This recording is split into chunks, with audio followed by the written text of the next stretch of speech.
Last class, you learned about some folks that have done some pretty great things in history, like Harriet Tubman and Malcolm X. Have you ever stopped to think, though, about how do we know what we know about history? Some of those people lived over 100 years ago, so how do we know about the great things that they did during their lifetimes? Well, in history, we have to look at many different sources of information. For example, what if you wanted to learn about Martin Luther King Jr.? Unfortunately, Martin Luther King Jr. died almost 50 years ago, so you can't actually see him in person or meet him and have a conversation with him. You have to learn about him in other ways. So let's look at some of the sources of information that you could use. You could go to the library and check out books about Martin Luther King Jr. That would give you a lot of great information.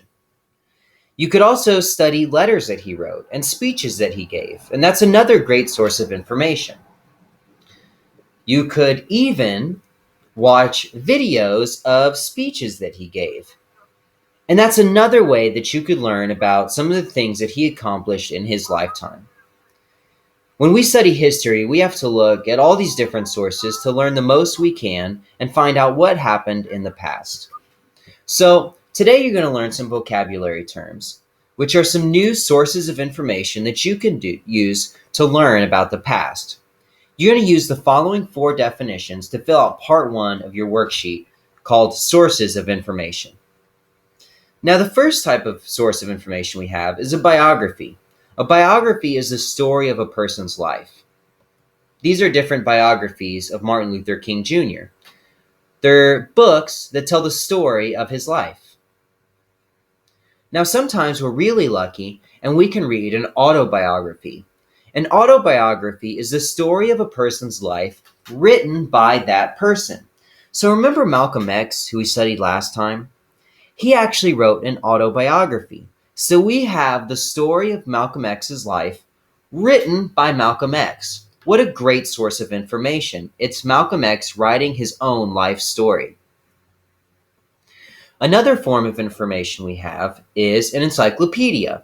An encyclopedia is a book of articles, okay? It's going to have articles over many different subjects. So sometimes it's not just one book, but many, many books because there's so many articles. Sometimes it's nice because we can find an encyclopedia that just talks about the subject that we want to learn about. So maybe we don't want an encyclopedia with articles about everything. We just want to learn about Native Americans in Louisiana. So we can find an encyclopedia of Native American tribes, and that's going to have articles that are just about Native American tribes. That's going to help us get exactly the information that we need. One of the most important and most used encyclopedias nowadays is Wikipedia. Wikipedia is a website, and it's a free encyclopedia.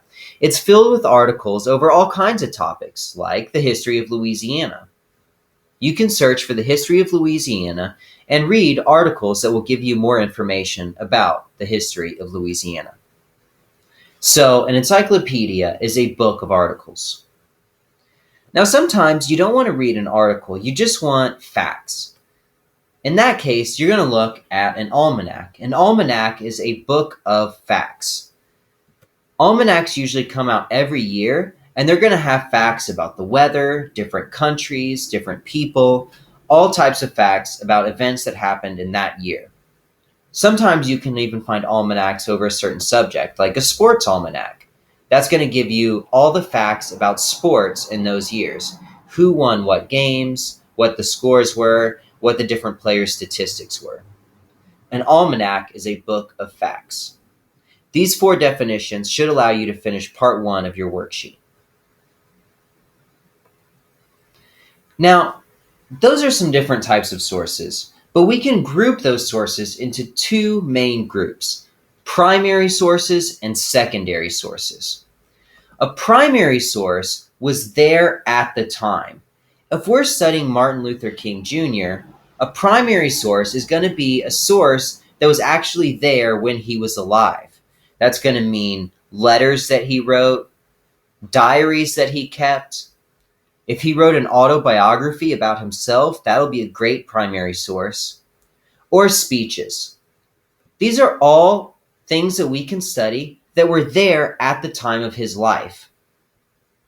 Use this information to fill in the first two boxes on part 2 of your worksheet: primary sources and examples. Now, the two boxes below that are for secondary sources. Secondary sources were not there at the time an event happened. So, for an example, I'm a secondary source. I can give you information about Martin Luther King Jr. That doesn't mean that I was there when it happened. I just looked at other sources, put that information together, and presented that information to you. Examples of secondary sources are encyclopedias, textbooks, brain pop videos, and magazine articles.